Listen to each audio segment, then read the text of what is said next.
क्या आपने कभी आदमखोर रेत देखी है?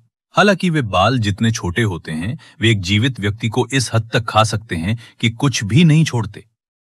महिला समुद्र तक पर उतरी, लेकिन वो रेत में उलझ गई और उसे बाहर नहीं निकाल पाई। वो उसे दोनों हाथों से खींचना चाहती थी, लेकिन उसके हाथ भी रेत में उलझ गए।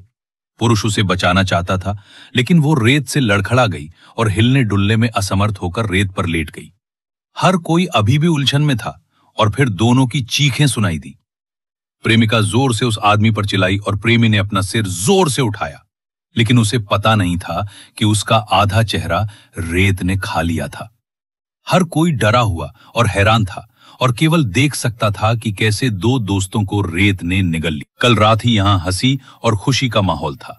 युवाओं का एक समूह यहां पार्टी कर रहा था।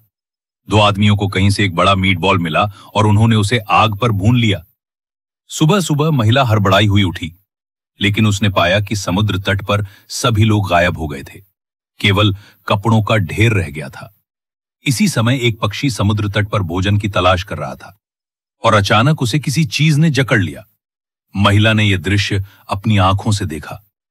पक्षी को रेत में गायब होते देख उसे बुरा लगा और फिर उसने अपने दोस्तों को रेत को ना छूने की सलाह दी, लेकिन तब तक बहुत देर हो चुकी थी, इसलिए शुरुआत में ही वो दृश्य आ गया। इस समय सभी लोग केवल कार में ही रह सकते थे और कहीं जाने की हिम्मत नहीं कर सकते थे। यह जानने के लिए कि क्या हो रहा है, महिला ने रेत पर अपना हाथ बढ़ाया और एक जादुई दृश्य घटित हुआ। दूसरी ओर दाजुआंग भी जाग गया है और उसे खुद भी नहीं पता कि उसने कल रात कितनी शराब पी थी। क्या वो खुद को लोहे के बैरल में सोने दे सकता है? वो लोहे के बैरल से बाहर निकलने की कोशिश में बुरी तरह कांप रहा था। सबने जल्दी से उसे बताया कि रेत में एक राक्षस है और उनके कई दोस्तों को दुर्भाग्य का सामना करना पड़ा है। खबर सुनकर दाजुआंग शांत हो गया।